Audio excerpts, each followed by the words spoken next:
Unified pension scheme और direct tax code आजकल चर्चा का विषय बने हुए हैं। फ्रेंड्स, यूपीएस स्कीम को पहले समझ लेते हैं।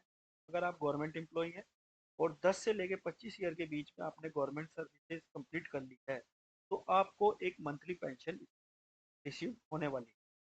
मंथली पेंशन रिसीव होने के लिए उसकी जो कैलकुलेशन है, उसमें अगर आप 25 ईयर कंप्लीट कर लेते हैं, तो 25 ईयर मतलब कि 24वें ईयर में जो 12 मंथ की सैलरी आपने ली होगी 24 से 25 की, उसका वेटेड एवरेज किया जाएगा।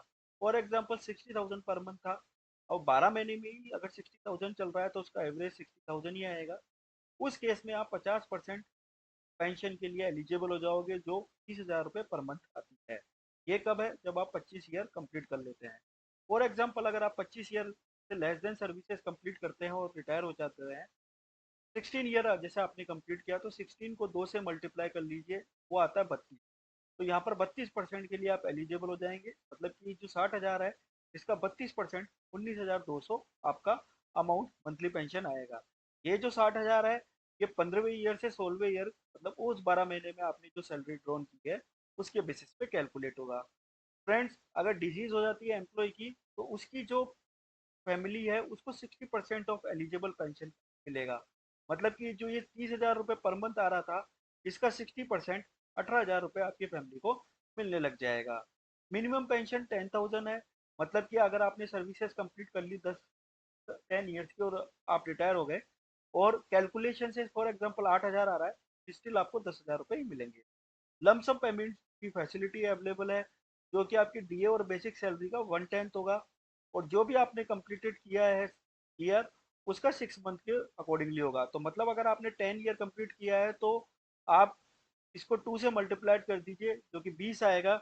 और आपका मान लीजिए कि सैलरी और डीए 12,000 था, तो उसका 1/3 1200 आ गया। इन दोनों को मल्टीप्लाई करेंगे, वो आपका लमसम अमाउंट मिल जाएगा। जो ऑलरेडी रिटायर्ड एम्प्लॉय हैं, वो एनपीएस से यूपीएस में आ सकते हैं। एग्जिस्टिंग भी इसको ऑप्ट कर सकते हैं, लेकिन ध्यान रखिए कि अगर आपने एक बार ऑप्ट कर लिया, तो फिर आप इसको चेंज नहीं कर सकते। ये बात हुई अपनी यूनिफाइड पेंशन स्कीम की। अब बात करते हैं डीटी, डायरेक्ट टैक्स कोड। अब ये बोला जा रहा है कि इनकम टैक्स को डायरेक्ट टैक्स कोड के द्वारा चेंज कर दिया जाएगा, रिप्लेस कर दिया जाएगा। फ्रेंड्स, 2010 में ये डायरेक्ट टैक्स कोड आया था कांग्रेस के टाइम पे। आज 2024 कंप्लीट होने पे आई है, 2025 में हम प्रवेश कर जाएंगे आने वाले 4 महीने के बाद में। तो हो सकता है आ भी जाए, लेकिन मेरा जो अनुमान है, और जो डायरेक्ट टैक्स कोड को एक बार फिर से रिव्यू किया गया था 5 मेंबर की टीम ने, ऐसा था कि इसको वापस से इंस्टेंट ईयर में लेके आने वाले हैं, लेकिन इलेक्शन की वजह से और कुछ अन्य वजह से इसको फिर से डेफर कर दिया गया। वो पूरे सेक्शन जो कि एक एक रिव्यू किए गए थे, चेंजेस किए गए थे, सिंप्लीफाइड किए गए थे या कॉम्प्लेक्स किए गए थे, वो तो आने के बाद ही पता चलेगा। चेंज किए गए थे। अभी जो आपको यूट्यूब पर दिखाया जा रहा है 2010 का डीटीसी कोड, उसके बाद में उसको रिव्यू किया गया था और बहुत कुछ चेंज किया गया है। तो इसलिए मैं अभी उसको आप अपनी स्क्रीन पे नहीं दिखा रहा हूँ, क्योंकि रिव्यू होने के बाद में वो पब्लिक ओपिनियन के लिए आता है, वो आईसीआई के पास में जाएगा, वो अन्य लोगों के पास में जाएगा, इंडस्ट्री के पास में जाएगा।